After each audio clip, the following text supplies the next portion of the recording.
You've tuned into The Mountain Gardener with your host, Ken Lain. Gardening, it can be challenging, but with these simple insider tips, you'll reap huge rewards.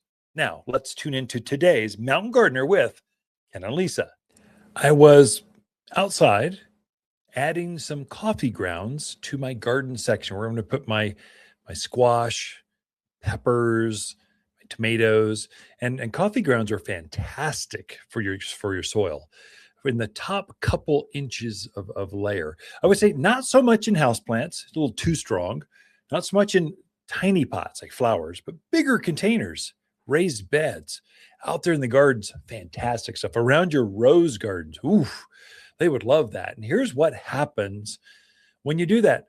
Plants like coffee too, just like you and I. They like tea grounds, not so much the paper or they like the tea piece, the ground piece. And so it activates some of the mycorrhizal colonies. It attracts worms as it breaks down and actually gives back nitrogen back to the plants a bit, maybe 2% nitrogen to your coffee grounds. So it's a mild stimulant that means that if you brewed it, if you're using fresh grounds, let's say you've got some old coffee grounds, you just dump them out there. Those are really strong. I would say go light on those because they haven't been brewed yet. But those that have gone through the coffee process, whether you cold brew or French press, or I happen to have an Italian fancy machine. I like coffee. The coffee's my thing.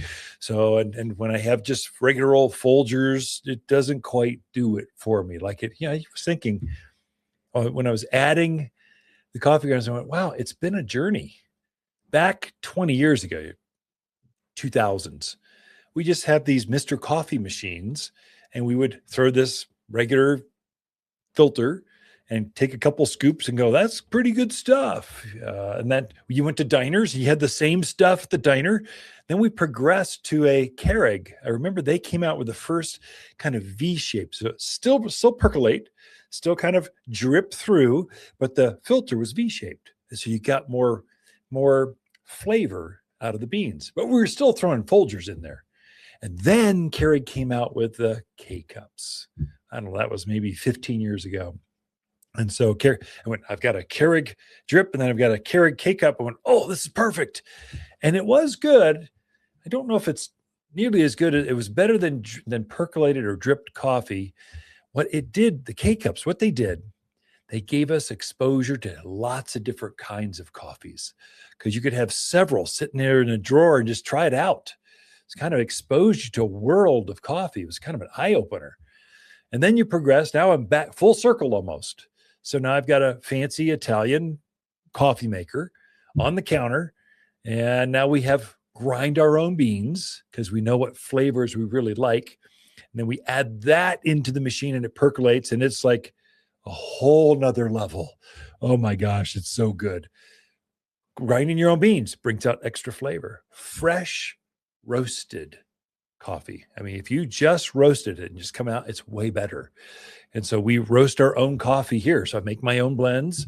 I got my spring blend, summer blend, fall and winter deep, rich, chocolatey kind of blends. Right now, my summer blend's called First Blooms. It's an Ethiopian coffee. Ethiopian coffees are grown at high altitude in a very volcanic kind of ash-filled soil. So the coffee has a much sweeter flavor to it. In fact, if you like to add sweetener to your coffee, try an Ethiopian without sweetener. It's got sweetness to it already within the beans, just because that's how they grow. And they pick them from. Part of that is the roasting process too. What the temperature is, how long you roast them, brings out different notes coming in. So this Ethiopians have a peachy kind of cherry flavor to it with just a light chocolate at the very end as you're sipping a cup of coffee. My mouth's just watered thinking about it. I can't wait till tomorrow morning. So good.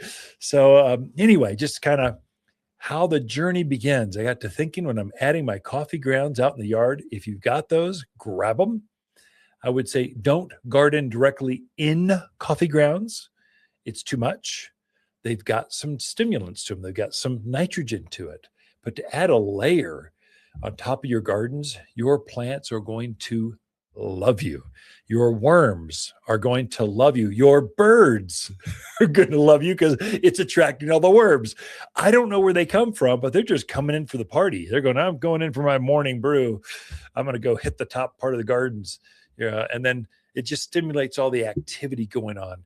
If in doubt, add it to the compost pile, because garden grounds, that's green waste. That's what you define it. So you want about 50-50 in a compost pile. Brown waste, leaves, kind of drier stuff, and then green, things that can turn real hot. They compost and they blend together and they create this wonderful, rich, dark magic that we call compost. And if you just can't get enough, we make our own compost here at Waters Garden Center. My big thing is organic soils or organic foods. And so we make our own. It's got a beautiful organic, we call it premium mulch. It's just that kind of richness you look at. So it's time to get those soils ready. It's time to fertilize everything in the yard. And it's time to plant, especially some of your spring blooming things. Waters Garden companion plants for March are Oklahoma redbud, mountain heaths, rosemary creeper, Prescott pansies, and fanciful forsythia. Fanciful forsythia is a gorgeous spring shrub that explodes with masses of solar yellow flowers, followed by shiny green leaves. Every home should have one for sheer beauty, fall color, and gentle natural care. Shop the brightest spring bloomers in-store or online at watersgardencenter.com in Prescott. For a more fruitful garden, increased success in the landscape that just feels better, then tune in daily to the Mountain Gardener podcast. Subscribe through your favorite podcast streamer or visit watersgardencenter.com. Better yet, visit me directly right here at Waters Garden Center. Thanks for tuning in.